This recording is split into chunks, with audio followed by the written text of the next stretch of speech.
Halo Sobat ATR BPN, salam kenal dengan saya Budi Rustono, Asesor Sumber Daya Manusia Aparatur di podcast serial pembahasan kompetensi integritas.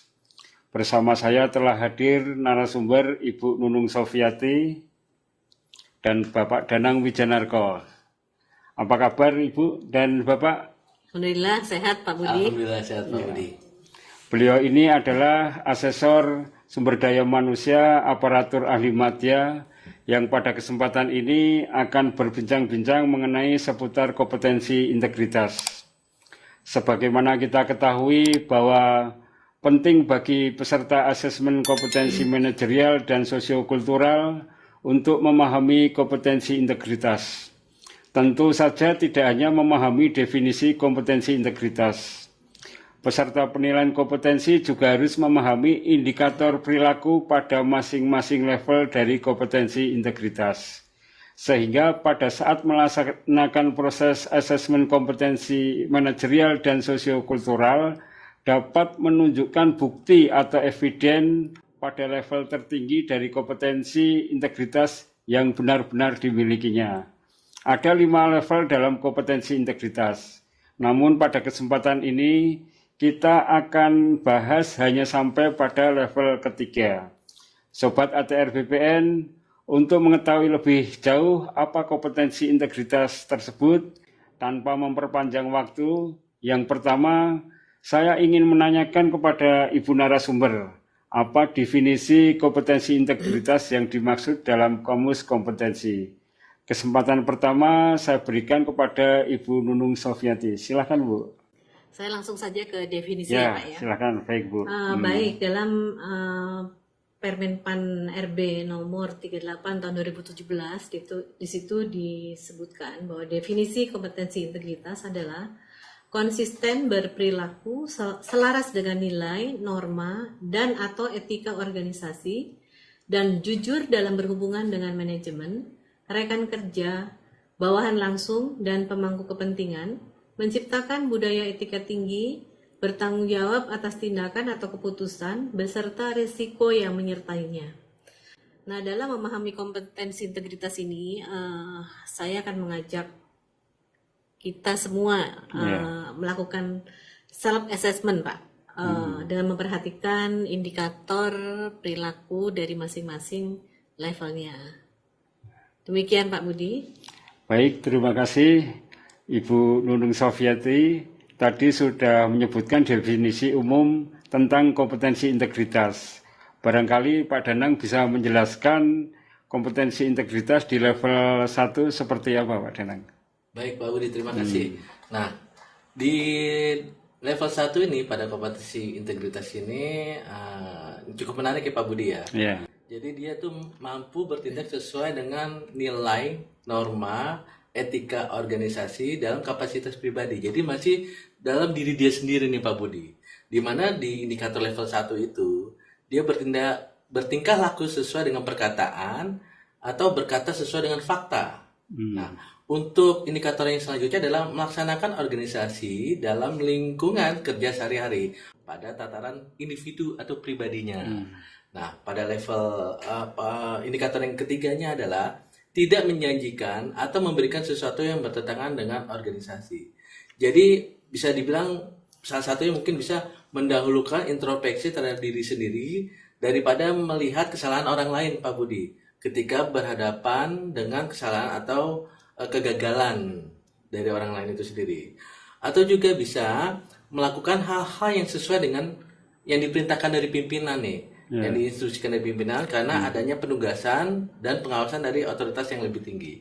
Itu Pak Budi untuk level 1 di kompetensi integritas itu sendiri. Baik Pak Danang, tadi di level 1 ada 3 indikator perilaku Pak Danang ya. Betul sekali. Baik, selanjutnya mohon penjelasan deskripsi pada level 2 dari kompetensi integritas beserta indikator perilakunya. Silahkan Bu Nunung Sofiati. Baik, terima kasih Pak Budi. Tadi di level 1 disebutkan oleh Pak Danang, jadi cakupannya masih pada diri sendiri. Kalau di level 2 ini sudah menyangkut orang lain atau pihak lain, ya itu pembedanya Pak. Bedanya diri sendiri di level 1, betul. Yang di level 2 terkait dengan pihak lain. Baik, Bu. Ya. Silakan, Bu. Nah, di sini deskripsi level 2 itu mampu mengingatkan, mengajak rekan kerja untuk bertindak sesuai dengan nilai, norma, dan etika organisasi. Dengan ada 3 indikator Pak di dalamnya dan sama berarti ya? Sama. Dan kadang-kadang di dalam satu indikator tuh ada 2 gitu Pak, ada 2 gitu yang masih ada 2 di masih dalamnya. menyertainya. Misalnya nih Pak, di indikator 21 itu mengingatkan rekan kerja untuk bertindak sesuai dengan nilai, norma, dan etika organisasi dalam segala situasi dan kondisi. Dan mengajak orang lain untuk bertindak sesuai dengan etika dan kode etik. Yeah. Jadi di sini bukan hanya mengingatkan Pak, tapi juga dia mengajak orang lain untuk bertindak sesuai dengan etika. Yeah. Nah mungkin kita semua pernah mengingatkan rekan kerja yang melakukan penyimpangan lah, katakanlah demikian ya. Namun di sini ada penekanan dalam segala situasi dan kondisi. Apakah kita dalam segala situasi dan kondisi selalu mengingatkan rekan kerja untuk bertindak sesuai dengan nilai, norma, etika organisasi, dan mengajak orang lain untuk bertindak? Itu yang saya maksud dengan marilah kita memahami kompetensi integritas ini dengan melakukan self assessment terhadap diri kita sendiri. Yang indikator yang kedua Pak, itu menerapkan norma-norma secara konsisten dalam setiap situasi dan kondisi pada unit kerja terkecil atau kelompok kerjanya. Nah, apakah kita secara konsisten dalam setiap situasi menerapkan norma-norma pada unit kerja? Penekanannya adalah konsisten dalam setiap situasi dan batasannya masih dalam unit kerja. Kalau kita melakukannya masih kadang-kadang iya, kadang-kadang tidak, berarti kita belum konsisten, Pak. Yang indikator yang ketiga, memberikan informasi yang dapat dipercaya sesuai dengan etika organisasi. Apakah kita memberikan informasi yang dapat dipercaya sesuai dengan etika organisasi, menyampaikan informasi sesuai dengan data dan fakta yang sebenarnya? Di sini harus difahami ada etika organisasi terkait dengan penyampaian informasi. Ada informasi yang boleh disampaikan, ada juga informasi yang tidak boleh disampaikan. Itu penjelasan dari level 2, Pak. Baik, terima kasih Bu Nunung Sofiati. Tadi dijelaskan mengenai level 2 ya Bu ya. Ada 3 indikator perilaku yang telah jelas agar peserta penilaian kompetensi itu memahami. Kepada Pak Danang Wijanarko, mohon penjelasan deskripsi level 3 dari kompetensi integritas beserta indikator perilakunya Pak. Silakan. Baik. Pak Danang. Di level 3 ya Pak Budi. Ya. Jadi level 3 ini dia mampu memastikan menanamkan keyakinan bersama agar anggota yang dipimpin bertindak sesuai nilai, norma, dan etika organisasi dalam lingkup formal.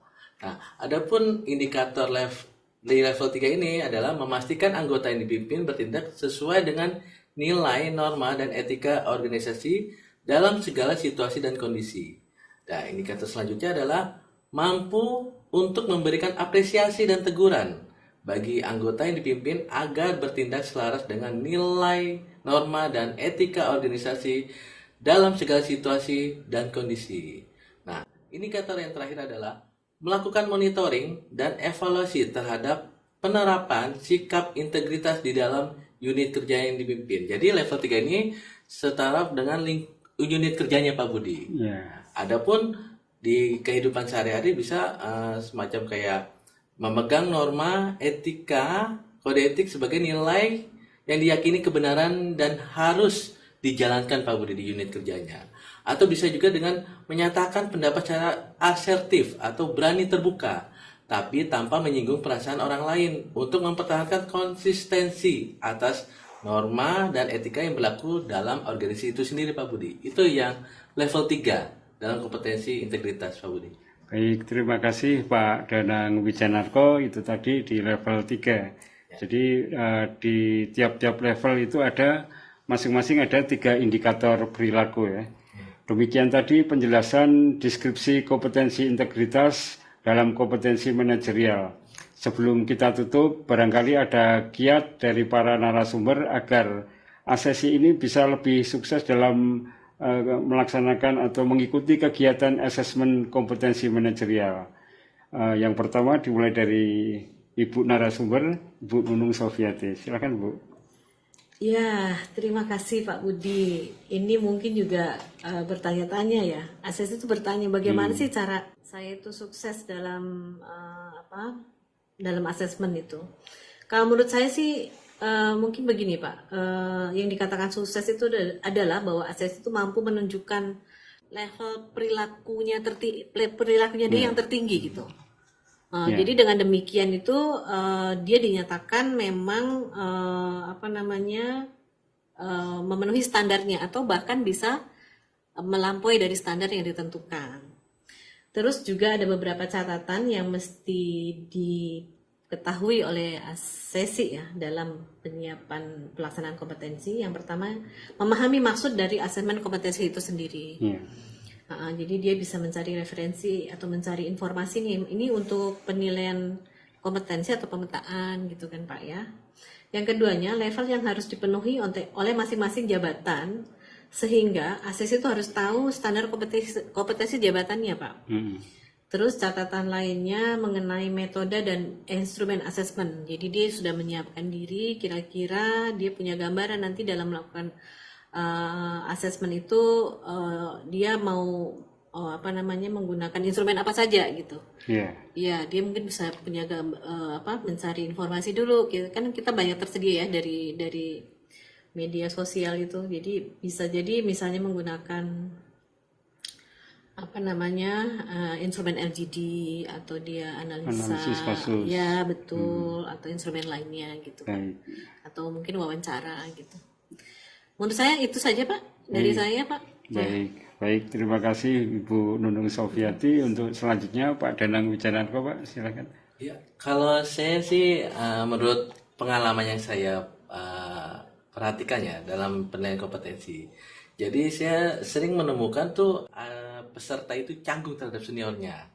Dalam suatu simulasi dia canggung, jadi dia cenderung tidak mengeluarkan, tidak mengeksplor kompetensi dia. Jadi dia lebih condong memberikan kesempatan seniornya lebih dahulu. Sebenarnya menurut saya itu tidak perlu. Jadi menurut saya lebih baik menunjukkan kemampuan dia dalam suatu simulasi itu tanpa canggung terhadap seniornya seperti itu. Jadi itu canggung senior itu merupakan jadi batasan bagi dia untuk bisa mengeksplor Pak Budi terhadap kompetensi yang dia punya. Itu Pak Budi. Terima kasih. Dari penjelasan narasumber dapat saya simpulkan bahwa level 1 itu cakupannya diri sendiri, level 2 terkait dengan tim kerjanya, dan level 3 menyangkut unit kerjanya. Dalam memahami kompetensi integritas, saya mengajak kita semua melakukan self-assessment dengan memperhatikan masing-masing indikator perilaku. Kami mengucapkan terima kasih kepada narasumber yang telah menyampaikan materi dan Sobat ATR BPN yang telah menyaksikan serial Bincang Asesor seputar kompetensi integritas. Sampai ketemu pada serial selanjutnya. Jangan lupa untuk like, komen, dan subscribe Sobat ATR BPN. Wassalamualaikum warahmatullahi wabarakatuh. Salam sejahtera buat kita semua. Salam sehat, sampai jumpa. PPSDM Road to Korpu. PPSDM mencetak SDM muda unggul.